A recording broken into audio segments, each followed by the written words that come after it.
Drop સિસ્ટમનો અભ્યાસ કરીશું। અહીં એક બેટરી છે, એક બઝર છે, ડ્રોપ સેન્સર છે અને સ્વિચ બોર્ડ છે। સૌથી પહેલાં આપણે બેટરીનું કનેક્શન પોઝિટિવ નેગેટિવ સાથે, તે રીતના સેન્સરમાં 3 પોઈન્ટ છે, વીસીસી, આરડી અને ઓડી, એને એક પોઝિટિવ નેગેટિવ અને એઓને આઉટપુટમાં આપીશું। બઝરને પોઝિટિવ નેગેટિવ સાથે જોઈન્ટ કરીશું। આ સેન્સર કામ કેવી રીતના કરે છે, એવા વિસ્તારમાં જ્યાં વરસાદનું પાણી પડે ત્યાં વરસાદના પાણી સેન્સ કરીને ઓટોમેટિક સાયરન વાગવા માંડે છે। આપણે એક ડેમો જોઈ લઈએ। સૌથી પહેલાં અમારી પાસે પાણી છે, એને મેં 2-3 ડ્રોપ નાખીશ અહીં, એટલે તમે જોઈ શકો છો અવાજ સંભળાય છે।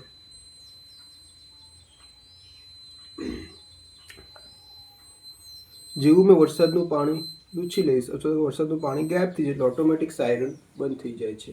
અહીંયા શું કામ થાય, આ એવા વિસ્તારમાં વપરાય કે જ્યાં વરસાદ પડે એના કારણે આપણે હવામાનની આગાહી જાણી શકાય અને વરસાદના પાણીની આપણને જાણ પડે। અહીંયા આ જે વસ્તુ છે તે નિકલ ધાતુની બનેલી છે અને આ એક સેન્સર છે, આ બઝર છે અને આ બેટરી 6 વોલ્ટની છે, જેમાં લિથિયમ અને જર્મેનિયમ ધાતુ વાપરવામાં આવેલી છે। Thank you very much.